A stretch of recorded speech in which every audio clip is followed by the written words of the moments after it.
Alors à qui pourrais-je te comparer?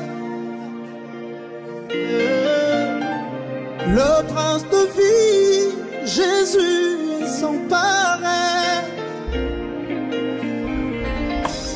Personne de rien ne peut me séparer de lui. Jésus-Christ est sans pareil. Zambé apetelo na Yohane. Jésus-Christ est sans pareil. Shalom, que la paix et la grâce de notre Elohim, Yahweh Adonai, au choix, vous soit totalement multiplié. Nous remercions notre Elohim pour son amour infini. Nous sommes en train de continuer notre enseignement dans le cadre de l'Institut biblique de Kinshasa IBK sur le sacerdoce lévitique, ses pratiques, vous voyez, cérémonies et rituels face au sacerdoce royal. Un cours qui est vraiment intéressant pour tous ceux qui sont appelés au ministère. Je vous ai dit que ce cours a 5 chapitres et jusqu'à présent, nous sommes en train d'avancer doucement dans notre cours. Il y a au moins 9 fascicules par rapport à ce cours et ce cours est tiré de mon ouvrage qui porte le même titre, les sacerdoces lévitiques, ses pratiques, cérémonies et rituels face au sacerdoce royal. Alors, par la grâce de notre Elohim, nous allons continuer parce que nous sommes en train déjà de parler de la prêtrise aaronique par rapport aux Éphésiens 4.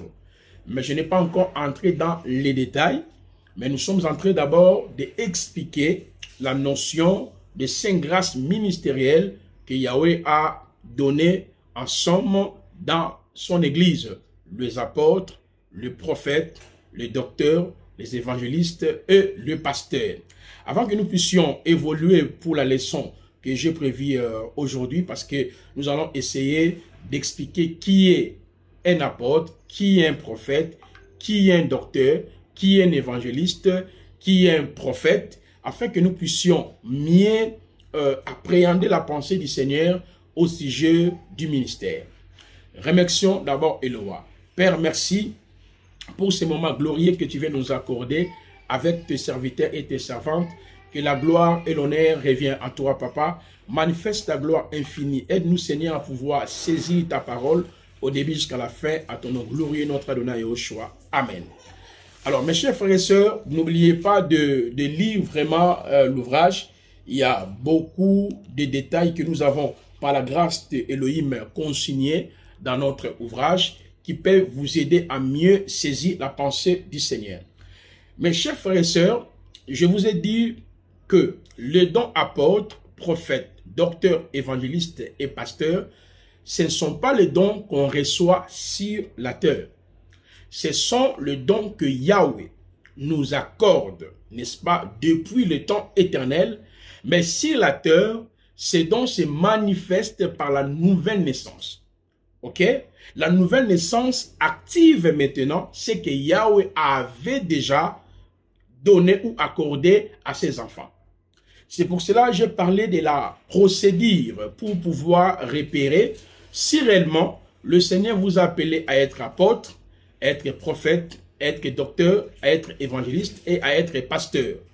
Et les 5 procédures que j'avais étayées ici, nous serons dans l'obligation, au fur et à mesure que nous sommes en train d'avancer, de revenir sur ces 5 procédurales, que tout celui qui est appelé à être apôtre, prophète, docteur, évangéliste est censé de comprendre. Pourquoi? Parce que il y a une confusion, il y a le mélange entre la prêtrise lévitique et la prêtrise royale. Et bien des hommes d'Élohim n'arrivent pas à mettre, c'est-à-dire à différencier le mode opératoire de la prêtrise aaronique ainsi que le mode opératoire de la prêtrise royale. Et nous avons déjà tenté d'expliquer plusieurs fois que veut dire les sacerdoces lévitiques et que veut dire les sacerdoces royales. Alors, je vous ai dit que parmi les 5 grâces ministérielles, apôtres, prophètes, docteurs, évangélistes, personne n'est plus grand. C'est pour cela j'ai parlé sur les deux principes importants, le principe de coégalité ministérielle, le principe de diversité ministérielle, en se servant sur le principe d'égalité ministérielle. Et dans le principe de coégalité ministérielle, nous avons dit pourquoi ils sont égaux, parce que tous ont reçu le même appel. Pourquoi ils sont égaux? Parce qu'ils ont reçu la même mission. Pourquoi ils sont égaux? Parce que tous ont le même but.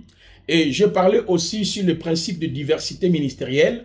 Pourquoi ils ne sont pas égaux? Parce que au-delà de recevoir le don comme apôtre, prophète, docteur, évangéliste, il y en a aussi qui sont bénéficiés des dons spectaculaires qui sont consignés dans 1 Corinthiens 12, comme j'avais expliqué. Et ils sont différents aussi par rapport à la présentation de Yahushua Hamashiach. Chacun de nous est appelé à présenter Yahushua selon la mesure, n'est-ce pas, de la grâce que le Seigneur lui a octroyée. Et nous avons décortiqué aussi pourquoi ils ne sont pas égaux, parce que chacun a reçu une vision spécifique par rapport au champ missionnaire. Car bien même, il y a les trois principales doctrines que tous les apôtres, le prophète, le docteur, les évangélistes sont censés, n'est-ce pas, à répéter, mais ils sont différents par rapport à la vision. Je vous avais dit que chaque appel est précédé par une vision. Alors, aujourd'hui, nous voulons, par la grâce de notre Elohim, d'entrer sur les détails. Le détail sur qui est apôtre, qui est un prophète, qui est docteur, qui est évangéliste, qui est pasteur, afin que nous puissions mieux comprendre ces dons ministériels. Et enfin, nous allons toucher un point qui est important. Est-ce que on peut ordonner un pasteur ou bien on peut consacrer un pasteur, un évangéliste, un prophète, un docteur? Si c'est oui, comment? Si c'est non, comment? C'est les deux points que nous allons tenter d'expliquer aujourd'hui. C'est ce qui nous permettra directement d'entrer dans la prêtrise aaronique et de ramener la procédure de la consécration d'Aaron et de ses fils par rapport aux apôtres, aux prophètes, aux docteurs et aux évangélistes. Et j'espère que vous serez vraiment beaucoup plus élucidés quant à ça. Alors, on revient sur le texte de Éphésiens chapitre 4, le verset 7 jusqu'au verset 14e. C'est notre texte de base, comme vous le savez fort et bien. C'est là où nous sommes en train de cogiter. La parole nous dit, mais la grâce est donnée à chacun de nous selon la mesure du don du Mashiach. C'est pourquoi il dit, étant monté dans la hauteur, il a capturé la captivité, il a donné des dons aux hommes. Or, que signifie il est monté, sinon qu'il est premièrement descendu dans le parti inférieur de la terre? Celui qui est descendu, c'est le même qui est monté au-dessus de tous les cieux, afin de remplir toutes choses. Et lui-même a donné en effet les apôtres, le prophète, les évangélistes, le berger et le docteur. Alors regardez ici, on ne parle pas d'un prophète au singulier, d'un apôtre au singulier, d'un évangéliste au singulier, d'un docteur au singulier. Yahweh a donné le ministère en somme. Il y a les apôtres au pluriel, le prophète au pluriel, les évangélistes au pluriel, le berger ou les pasteurs au pluriel, le docteur au pluriel.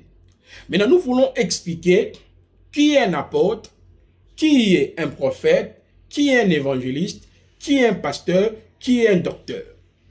Je commence sur le ministère apostolique. Il est important que nous puissions comprendre que le mot apôtre vient du mot grec apostolos. Ce mot était aussi utilisé dans l'Antiquité. Quand on dit apôtre, c'est celui qu'on envoie. Autrement dit, le mot apôtre peut être appliqué à tout l'individu. Le mot apôtre peut être impliqué à celui qu'on confie une mission. Je donne un exemple. Vous avez votre fils à la maison. Tu dis, ah, mon fils, je t'envoie au supermarché, va m'acheter ça, ça. Le fait que votre fils exécute la mission, c'est un apôtre. Donc le mot apôtre ne veut pas dire d'abord celui qui enseigne la parole, celui qui prêche. Non.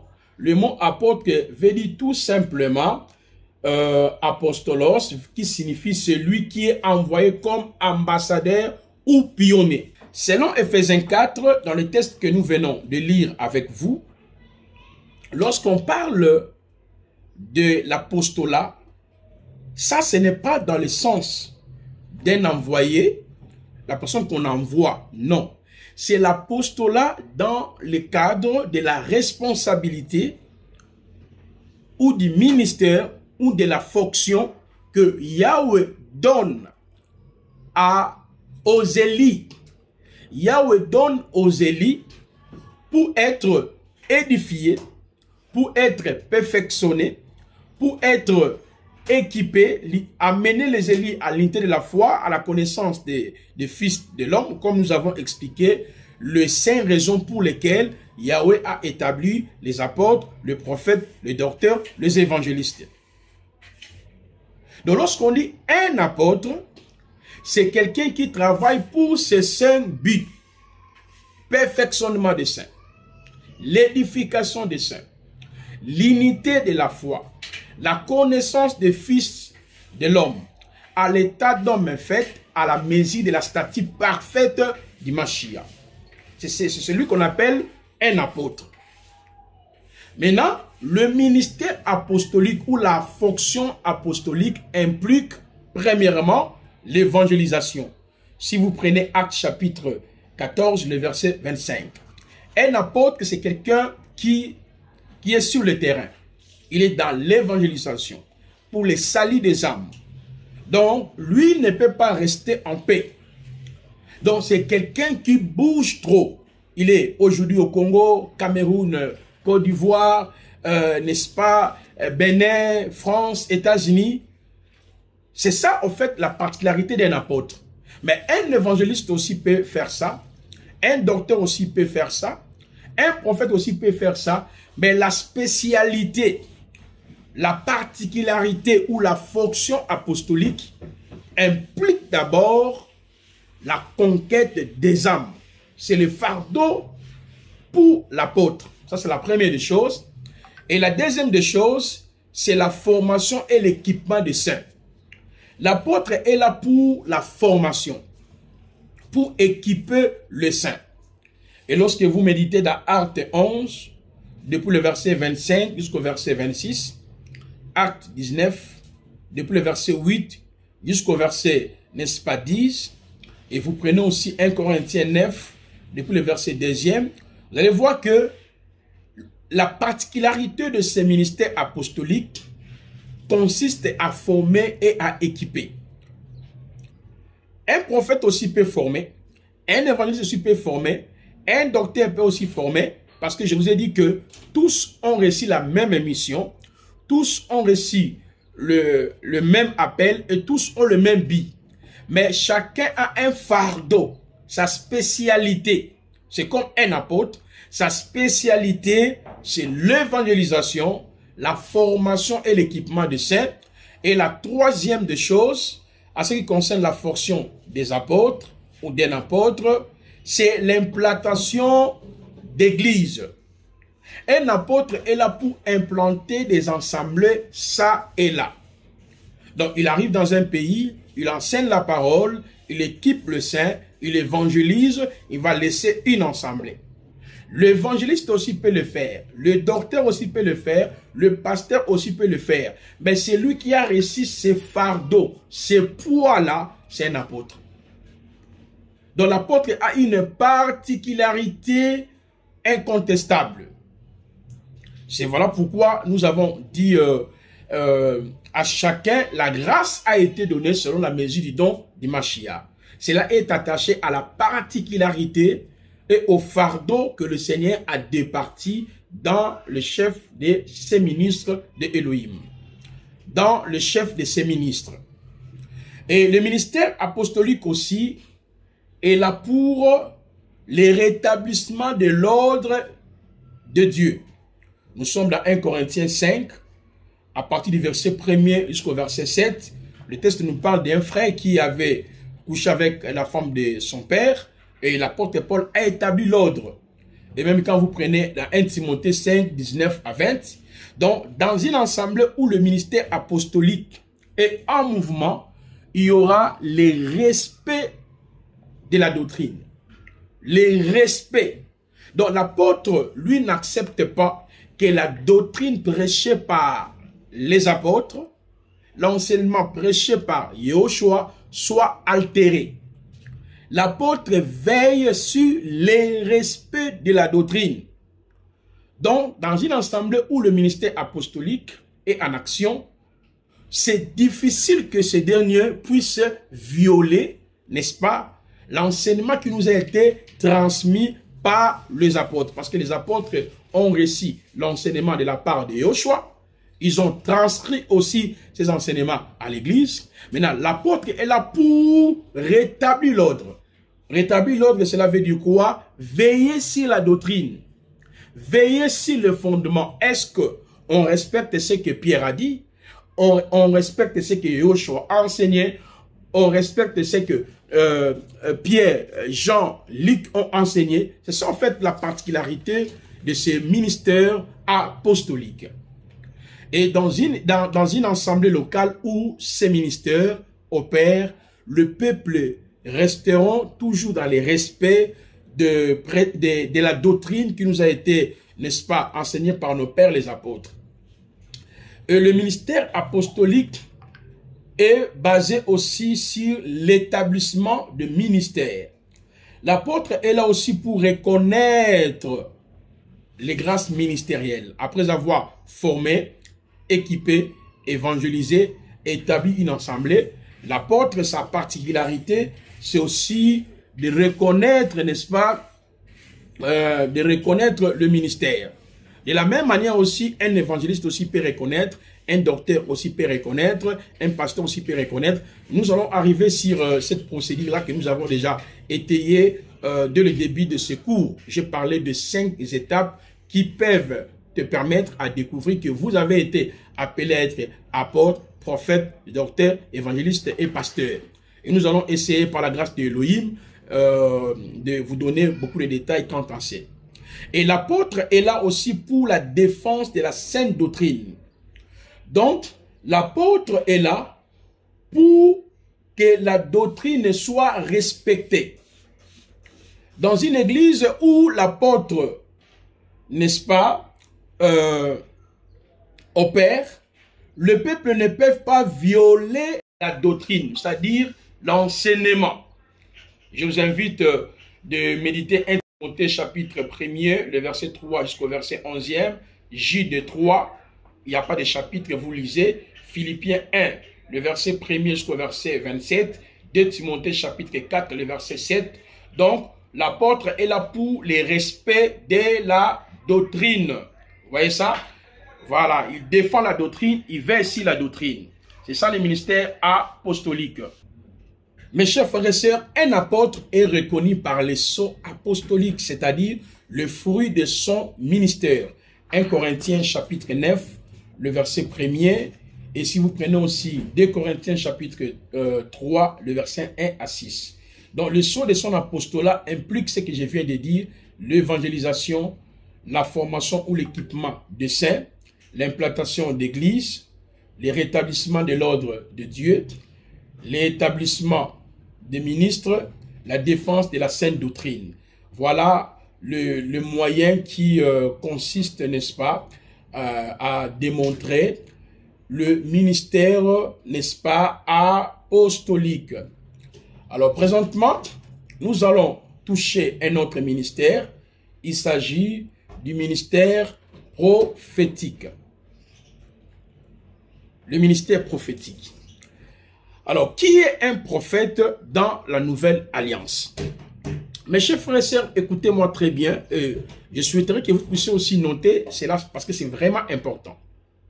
Un prophète dans la nouvelle alliance n'est pas celui qui te donne une parole de connaissance ou bien celui qui te donne une parole de sagesse ou bien celui qui te donne une prophétie. Ce n'est pas d'abord le sens du prophétisme dans la nouvelle alliance. C'est lui qui vous donne, n'est-ce pas, une parole de connaissance, une prophétie. On l'appellera aussi prophète.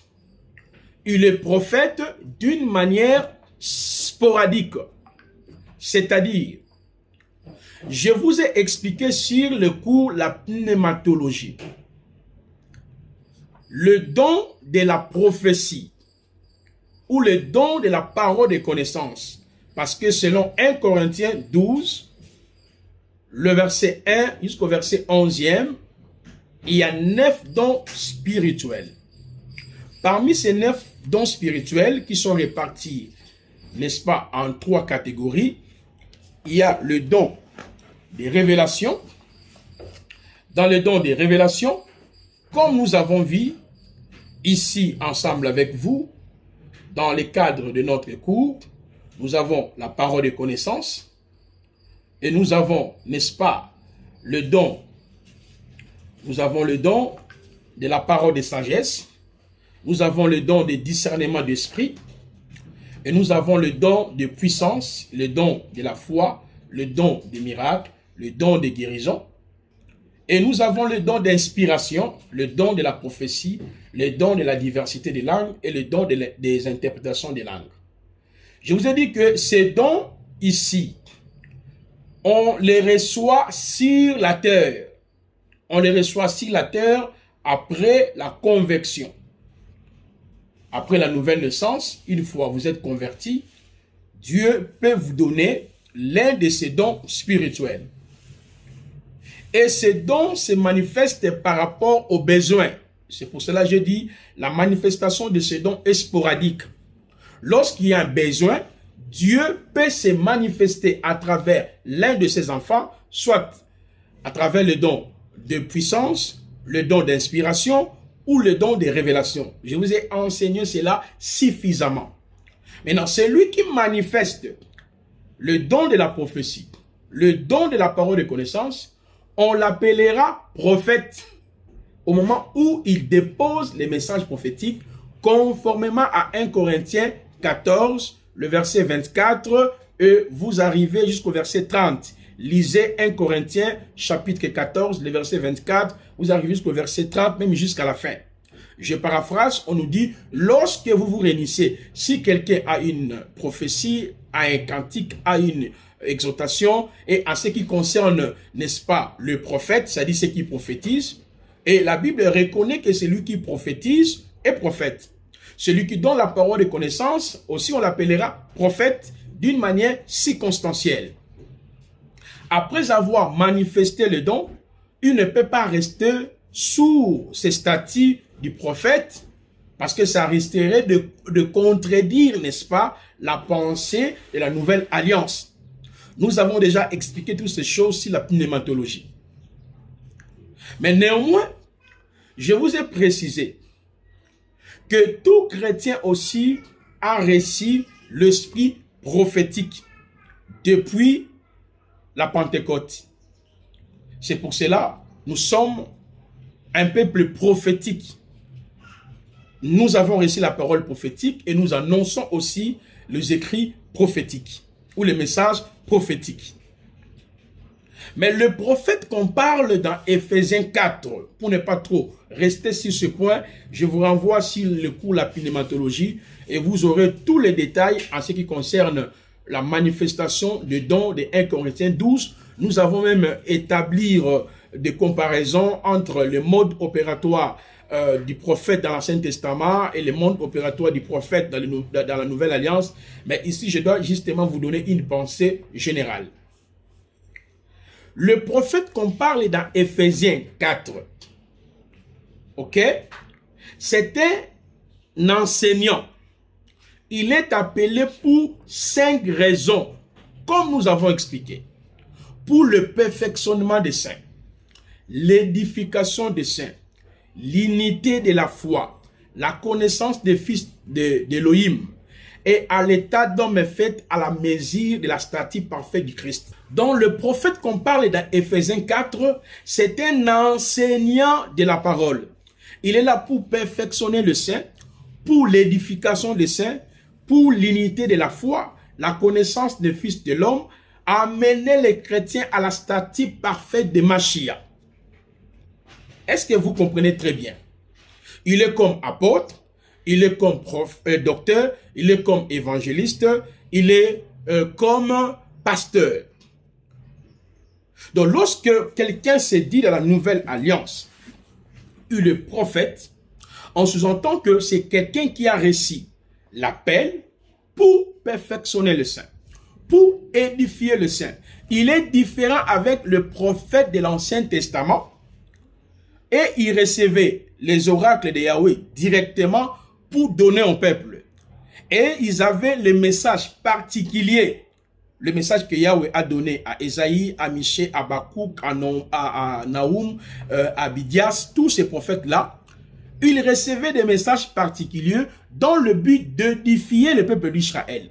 Mais par contre, les prophètes de la Nouvelle Alliance, ils ont déjà reçu le message global. C'est quoi le message global? Ils ont la connaissance de la doctrine de la sotériologie. Ils ont la connaissance de la doctrine de Yehoshua HaMashiachologie ou la Christologie. Ils ont la connaissance de la doctrine de la pneumatologie. Ils ont la connaissance de la doctrine de l'eschatologie. Donc, d'où lui n'a pas un message qu'il doit recevoir d'une manière particulière pour édifier l'Église. A déjà le message global qui est la sainte doctrine, l'enseignement prêché par Yehoshua, perpétué par ses apôtres. Mais au-delà de cela, étant enseignant de la parole, celui qui est appelé au ministère du prophète étant enseignant, rien n'empêche aussi qu'il puisse manifester le don de la prophétie et le don de la parole de connaissance que nous retrouvons dans 1 Corinthiens 12 qui est accordé pour tout le monde. Parce que le prophète de l'Éphésiens 4, ce n'est pas un don que Yahweh a accordé à tout le monde. C'est le don que Yahweh a accordé à ceux-là qu'il a connus d'avance depuis le temps éternel, dans le but, parce qu'il avait un projet, qu'il bâtirait son église, dans le but de perfectionner, d'édifier, d'amener l'église à l'unité de la foi, à la connaissance de Mashiach, à l'état d'homme fait, à la mesure de la stature parfaite de Mashiach. Mais au-delà d'avoir le ministère étant enseignant, le prophète aussi peut manifester le don spectaculaire. Selon 1 Corinthiens 12, comme je vous avais expliqué le principe de coégalité et le principe de la diversité dans la chaîne de l'exercice de leur ministère. Un prophète de l'Éphésiens 4 peut avoir aussi plusieurs dons qui sont consignés dans 1 Corinthiens 12. Par exemple, le don de la parole de connaissance, ou bien le don de la prophétie. Comme aussi un apôtre peut avoir le don de la parole de connaissance, le don de la prophétie, évangéliste également, vous voyez, docteur également, peut avoir le don de la parole de connaissance, le don de la parole de sagesse, le don de discernement d'esprit, le don de la foi, le don des miracles, le don des guérisons, le don de la diversité des langues, le don des interprétations des langues. Mais quand on lit les textes, n'est-ce pas, du Nouveau Testament, nous remarquons que, en réalité, ceux qui étaient appelés à être prophètes, ont manifesté aussi ces dons. Par exemple, lorsque vous lisez d'abord dans Actes 13, le verset 1 à 3, on nous dit que dans l'assemblée d'Antioche, il y avait des prophètes et des docteurs. C'est pour dire que la doctrine du cessationnisme, la doctrine qui consiste à enseigner que le ministère apostolique n'existait pas, le ministère prophétique n'existait pas, c'est vraiment une erreur grave. Et dans les fascicules, nous avons essayé d'expliquer cela.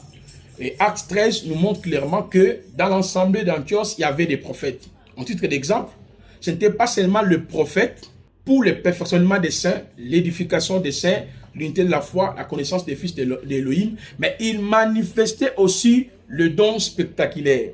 Lisez par exemple dans Jude et Silas, qui étaient des prophètes. Quand vous prenez dans Actes 11, 27 jusqu'au verset 30, on voit l'exercice de la prophétie. Lorsque vous prenez aussi dans Actes chapitre 15, le verset 32, on voit également comment ces gens aussi opéraient dans le don spectaculaire. Vous voyez ça? Alors, un prophète dans la nouvelle alliance, comme je viens de le dire, c'est un grand révélateur de la parole de Mashiach. Un prophète dans la nouvelle alliance, il est là pour enseigner la parole. Il peut être accompagné aussi de dons spectaculaires pendant l'exercice de son ministère. Alors, le ministère prophétique implique quoi? La fonction des prophètes. La fonction des prophètes implique 1. La révélation. 1. L'enseignement. 2. Révéler Yehoshua dans la parole. 3. Placer Israël, Église et les nations dans la perspective prophétique. Donc, dans une assemblée où les prophètes opèrent, le peuple d'Élohim auront la capacité de comprendre les prophéties qui concernent Israël, qui concernent les nations, qui concernent, n'est-ce pas, l'Église. La fonction des prophètes implique aussi la révélation ou l'avertissement. Donc le prophète est là aussi pour avertir le peuple, avertir les nations, avertir l'Église, parce qu'il a reçu aussi le don de la parole de connaissance ou le don de la prophétie. Maintenant, ceux qui sont appelés dans le ministère prophétique, ces dons-là les accompagnent toujours. Donc voilà, vous comprenez déjà la fonction prophète implique ces moyens que je viens de décortiquer. Et raison pour laquelle tu ne peux pas venir dans la nouvelle alliance auprès d'un homme d'Élohim que Yahweh a appelé dans le ministère prophétique pour dire prophétise pour moi, donne-moi le message. Non, le prophète dans la nouvelle alliance n'est pas là pour d'abord vous donner des paroles de connaissance, des prophéties. Non, lui c'est quelqu'un qui explique la parole, qui révèle Christ dans la parole. Il a reçu la connaissance, la compréhension de la parole pour placer les choses dans les temps et dans l'espace. C'est celui qu'on appelle le prophète. Alors, vous allez trouver certains détails dans le fascicule et nous allons toucher le ministère doctoral. Qui est un docteur dans la nouvelle alliance? Il est important, mes chers frères et sœurs, de comprendre que le docteur, c'est un détaillant. Le mot grec est nomodidaskalos, qui signifie instructeur. Il traduit par docteur et maître. Un docteur, c'est un enseignant. C'est un enseignant. Lui, il est là pour simplifier ce que le prophète vient d'enseigner, ce que l'évangéliste vient d'enseigner, ce que le docteur vient d'enseigner. N'oublions jamais que le docteur est comme pasteur, évangéliste et prophète. Pourquoi? Tous sont appelés, tous ont la même mission, tous ont le même but. Mais la particularité du ministère doctoral, ou je peux dire carrément, la fonction docteur implique 1. Les détails, 2. L'instruction, 3. La révélation, 4. L'encadrement. Dans une assemblée où le ministère doctoral est opérationnel, le peuple aura beaucoup de précision. Et le peuple seront fixés. C'est ça, en fait, la fonction doctorale. C'est les détails, la fixation, la précision, la révélation du Christ.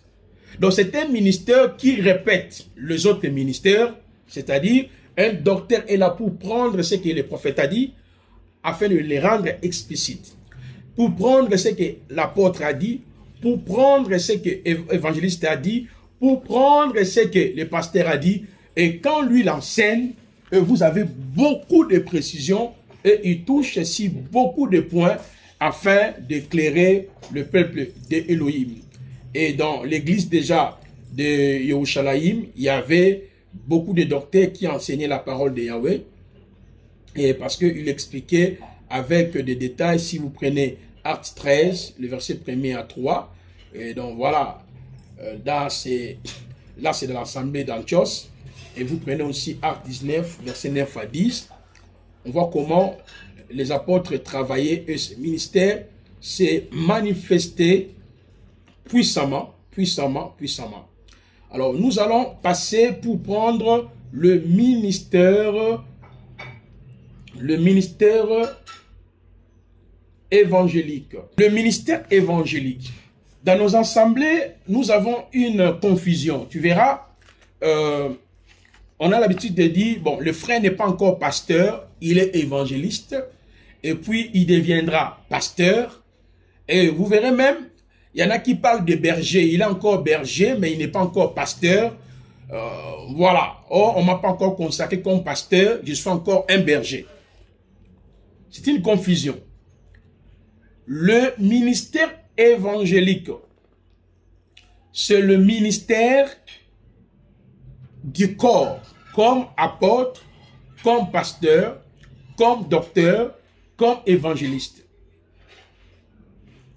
Comme docteur. Entre eux, personne n'est supérieur. L'apôtre n'est pas supérieur de l'évangéliste. L'évangéliste n'est pas supérieur du pasteur, du docteur. Tous sont égaux. Ils sont égaux pourquoi? Ils ont reçu la même mission. Mais nous avons scindé, il est encore évangéliste et n'est pas encore devenu pasteur. Le mot grec est évangéliste qui signifie un messager, porteur de bonnes nouvelles, prédicateur de bonnes nouvelles. Donc l'évangéliste est là pour le perfectionnement des saints, l'édification des saints, l'unité de la foi, la connaissance des fils de l'homme, à l'état d'homme fait, amener les croyants à l'état d'homme fait, à la stature parfaite de Christ. C'est ça le rôle d'un évangéliste. Et la fonction évangélique implique quoi? Premièrement, la mission. L'évangéliste, c'est celui qui aime la mission. Il est toujours dans les champs missionnaires pour évangéliser, pour édifier, pour équiper, pour encourager. Vous voyez? Et deuxièmement, évangéliste, c'est celui qui proclame la prédication de la croix. Un apôtre aussi peut proclamer la prédication de la croix, un docteur également, mais la spécialité d'un évangéliste, c'est la croix. Lui, lorsqu'il enseigne sur la croix, les cœurs sont touchés, des vies sont transformées.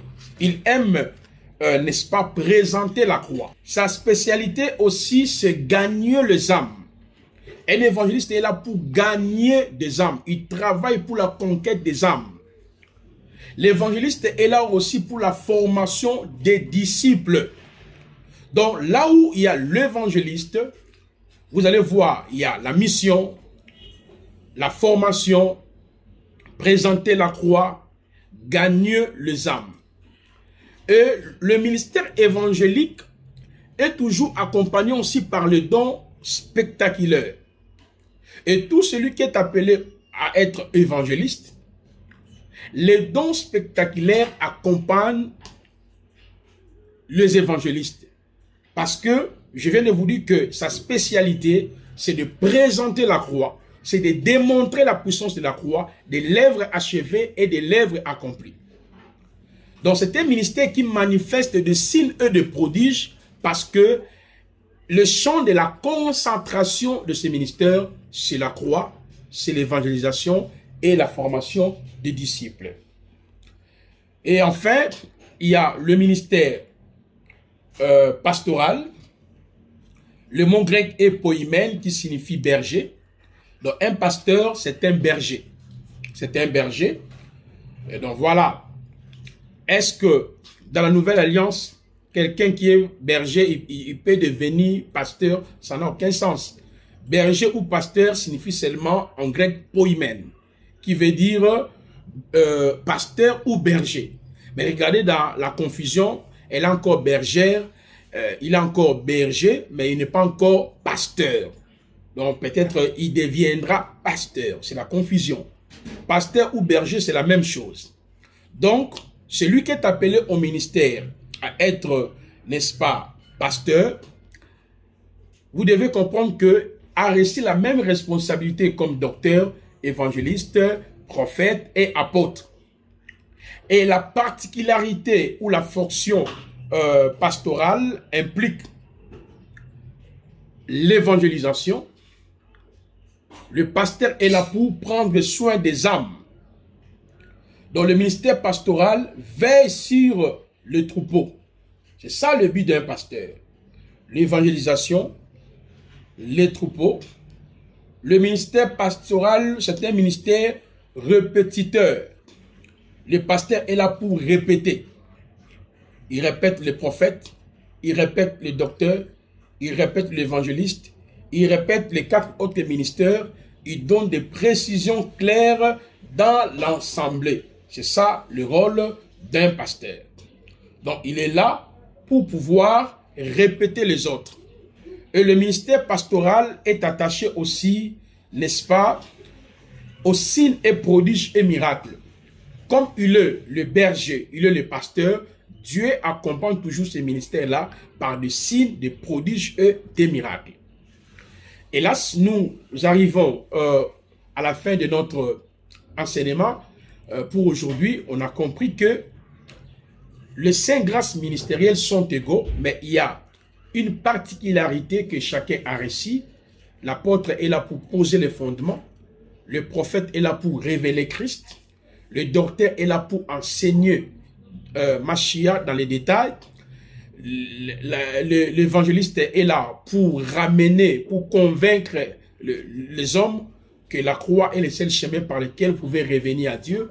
Le pasteur est là pour garder le troupeau en leur donnant la bonne nourriture pour leur perfectionnement. Alors, que Yahweh vous bénisse énormément.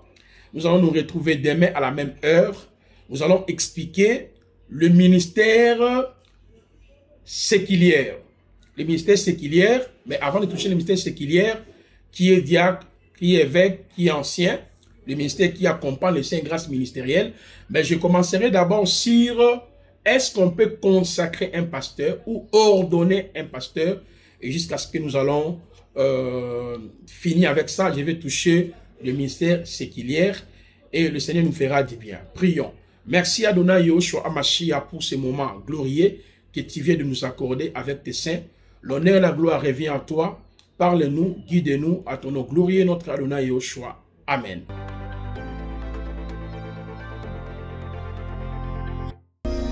Alors à qui pourrais-je te comparer? Le prince de vie, Jésus est sans pareil.